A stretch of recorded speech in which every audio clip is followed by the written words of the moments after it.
আল্লাহর ঘর মসজিদের ভিতরে দোতলার ছাদে সিঁড়ির মধ্যে বসে একটা মহিলার সাথে সে কুকর্মে লিপ্ত হইল। এর ফ্রেন্ডরা বাচ্চাদের সাথে কুকর্ম করে, এদের ব্যাকগ্রাউন্ড নিয়ে দেখেন একটাও সুন্নি জামাতের না, একটাও আহলে সুন্নাত জামাতের আলেম না। আপনারা ফেসবুক চালান, মিডিয়াতে আপনারা দেখেন বাংলাদেশের বিভিন্ন জায়গায় মাদ্রাসার ছোট ছোট বাচ্চাদের সাথে এই গুমরাহির দলেরা বলাৎকার করে ধরা হইতেছে।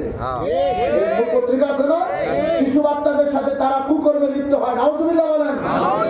লূত আলাইহিস সালামের যুগের মতো এই জাহেলরা বাচ্চাদের সাথে কুকর্ম করে, এদের ব্যাকগ্রাউন্ড নিয়ে দেখেন একটাও সুন্নি জামাতের না, একটাও আহলে সুন্নাত জামাতের আলেম না, প্রত্যেকটা ওই গুরু বাতিল গুরু, ঠিক কিনা?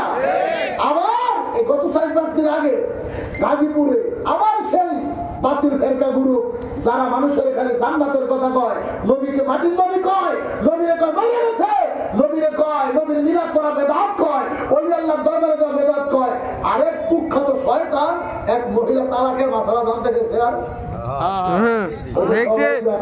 দেখছি এই সবাই জানে, গোপন তো নয়, মহিলা গেছে তালাকের মাসালা জানতে। এদিকে শয়তান, এই যে প্রথম বলছি নবীর সাথে যারা বেয়াদবি করে, রসুলের দুরূদ নিয়ে আমার নবীর সম্মান নিয়ে যারা বেয়াদবি করে, এরা কোনো না কোনো বা কোনো জন্মের মধ্যে সমস্যা আছে। ওই কুখ্যাত মুনাফিক ইসলামের শত্রু, ওর কাছে গেছে মহিলার মাসালা জানতে। ওই কয় যেহেতু জামাই তালাক দিছে, আমাদের হিল্লা দিয়ে বলতে কার কাছে বলবো, আমার কাছে বলবো। হ্যাঁ, কত বড় মাসালা দিতেছে, বিয়া কইরা কত বড় নিকৃষ্ট। আল্লাহ এই জাতির ধ্বংস কেন হয়, কত বড় নির্লজ্জ। আল্লাহর ঘর মসজিদের ভিতরে দোতলার ছাদে সিঁড়ির মধ্যে বসে একটা মহিলার সাথে সে কুকর্মে লিপ্ত হইল। এরপরে মহিলারে আমার তালাক দিয়ে ধরে দিচ্ছে। মহিলাটার মনে তো ভয়, আল্লাহ সতরে তো আল্লাহর ঘর মসজিদ, এটা আমি কেমনে গোপন রাখি। এই তিনি মানুষের কাছে বলে দিছে, পরবর্তীতে এলাকার মানুষ ধইরা ওরা পুলিশের কাছে ধরাই দিচ্ছে। এটা কি সত্য না মিথ্যা? এরা মিলে আমার ইসলাম প্রতিষ্ঠা করবো, এরা মিলে আমার ইসলামী রাষ্ট্র বানাইব। নবীর সাথে বেয়াদবি কইরা, আল্লাহ বলিদের সাথে বেয়াদবি কইরা, এখন মানুষ এদেরকে দেখলে পাগল হয়ে যাবে।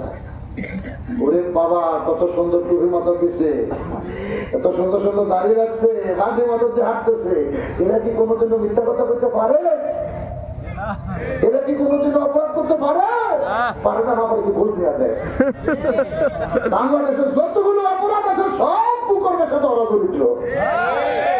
একদিকে এরা কত বড় লেবাসদারি, একদিকে হিন্দুকে মন্দির পাহারা দেয়, আবার আরেকদিকে আল্লাহ বলে মাজারের মধ্যে আক্রমণ চালায়। কথা তো কইতে পারবো না। একদিকে আল্লাহ বলিদের, একদিকে হিন্দুকে মন্দির পাহারা দেয়, আরেকদিকে আল্লাহ বলিদের মাজারে আক্রমণ চালায়। এটা তো ইসলাম কোনোদিনও বলে নাই ভাই, এটা তো কোনোদিন ইসলাম বলে নাই। আল্লাহ কোরআনে ওলি আল্লাহদের সম্পর্কে আল্লাহ সাবধান করে দিয়েছে। যারা আসছো যুবকেরা, হয়তো তুমি তাদের কথা শুনে ঈমান হারায় ফেলতেছো।